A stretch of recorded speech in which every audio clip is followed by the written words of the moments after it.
কেইটামান মনত ৰাখিবলগীয়া প্ৰশ্ন। অসমৰ পুৰণি নাম কি? ইয়াৰ শুদ্ধ উত্তৰ হৈছে কামৰূপ।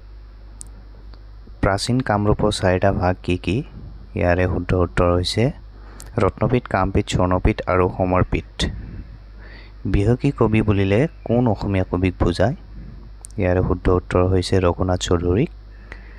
অসমীয়া ভাষাৰ প্ৰথম কবিতা পুথিখনৰ নাম কি? ইয়াৰ শুদ্ধ উত্তৰ হৈছে হেম সৰস্বতীৰ প্ৰহ্লাদ চৰিত। ইংৰাজৰ পৰা ছাৰ উপাধি লাভ কৰা প্ৰথমগৰাকী অসমীয়া জন কোন আছিল? ছাৰ সৈয়দ ছাদুল্লাহ।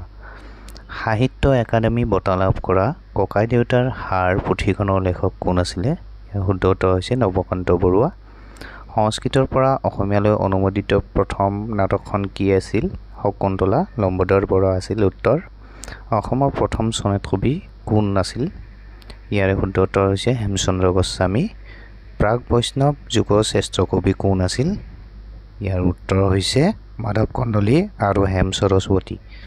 শংকৰদেৱৰ প্ৰিয় শিষ্য কোন আছিল? ইয়াৰ শুদ্ধ উত্তৰ হৈছে মাধৱদেৱ। এনেধৰণৰ ভিডিঅ' পাবলৈ হ'লে চেনেলটো প্লিজ ছাবস্ক্ৰাইব কৰিব। ধন্যবাদ।